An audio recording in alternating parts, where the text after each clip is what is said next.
Hello, my name is Joanna Horvath, and today I'm going to be talking about the PCB spill in Hudson Falls, New York. The purpose of this presentation is to spread awareness of the damaging effects of PCBs on the environment by giving a brief overview of GE's PCB production, the role Hudson Falls played in the EPA's cleanup process, and exposure to PCBs faced by GE workers and people ingesting fish. A more detailed list of the topics I'm going to cover during today's presentation include an overview of the GE PCB spill, intro to PCBs and their process of biotransformation and bioaccumulation, a breakdown of the exposure pathways and harmful effects of PCBs, incidence rates of cancers commonly associated with PCBs, the US EPA's river cleanup, a summary, and references. The Hudson River runs throughout New York State, starting as a small stream in the Adirondack Mountains and flowing south 315 miles to the ocean at New York City.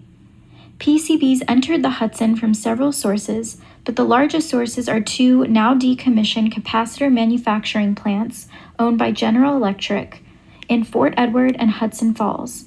Because of the movement of water and erosion, PCBs have moved downriver all the way to New York City.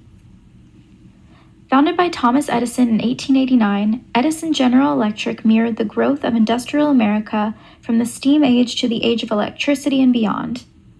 Now, however, the Hudson River is home to the nation's largest Superfund site, spanning almost 200 miles from Hudson Falls, New York to the Battery in Manhattan.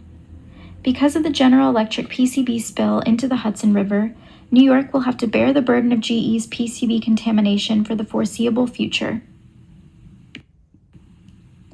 PCB stands for polychlorinated biphenyl, which are a class of 209 man-made organic chemicals known as chlorinated hydrocarbons. They consist of carbon, hydrogen, and chlorine atoms and were domestically manufactured from 1929 until being banned in 1979.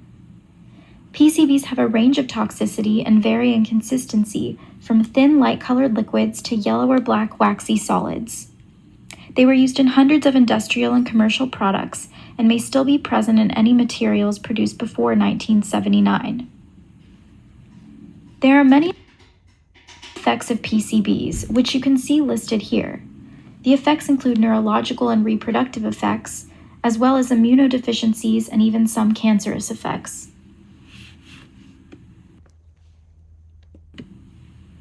PCBs do not readily break down once in the environment. In fact, they can remain for long periods of time, cycling between air, water, and soil. They can be carried long distances, and as a consequence, they are found all over the world. The lighter the form of PCB, the further it can be transported from the source of contamination.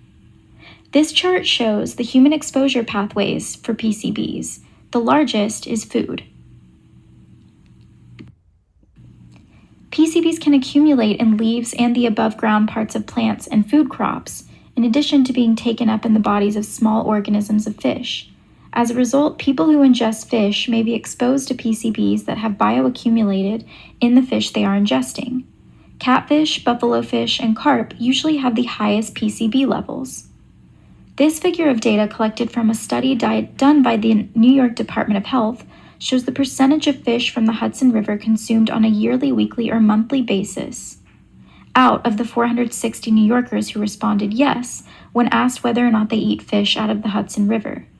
Based on the findings, most fish consumers report eating Hudson River fish a couple times a year, but some eat more often than is advised.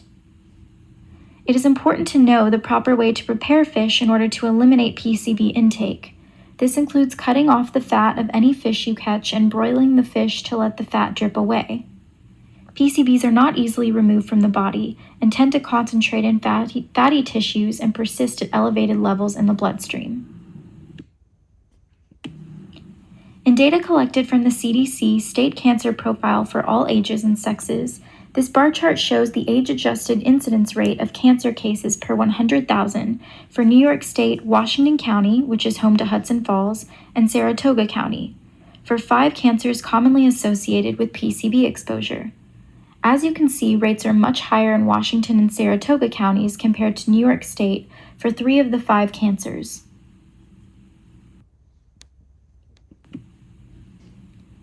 In February 2002, the EPA issued a record of decision for the Hudson River PCB Superfund site that called for targeted environmental dredging of PCB contaminated sediment from a 40-mile section of Upper Hudson River. After a years-long battle which included lawsuits, General Electric finally began its government-mandated efforts to clean the Hudson River in 2009. The Hudson Dredging Project removed a total of 2.67 million cubic yards of sediment from the river bottom, with a total of 310,000 PCBs removed. This chart shows the volume of PCBs removed from the Hudson as a million cubic yards of suspended PCB-laden sediment in the years before the cleanup began. As you can see, there was the heaviest decline in PCBs from 2011 to 2013, with progress continuing after the project ended. While significant progress was made in removing nearly 3 million cubic yards of PCBs, and observations have applauded the return of some of the river's wildlife, some are still hesitant to believe that all of the PCB sediments have been removed. Studies are still showing significant levels of PCBs in the Hudson, and the state continues to warn children and those who may bear children against eating fish and other wildlife caught in the river. In addition, the Department of Health advises that citizens try to avoid swallowing the river's water. On June 1, 2017, the EPA released its second 5-year review of the Superfund cleanup and admits that the lower Hudson River, a 150-mile stretch below the Troy Dam to Manhattan, is not responding to the cleanup as anticipated, and that more investigation is needed. Analysis by other federal and state agencies shows the cleanup is failing to meet EPA's own targets for making fish from the Hudson River edible without endangering human health. Thank you for listening to this presentation. I hope you have learned something new about PCBs and the GE Hudson River spill.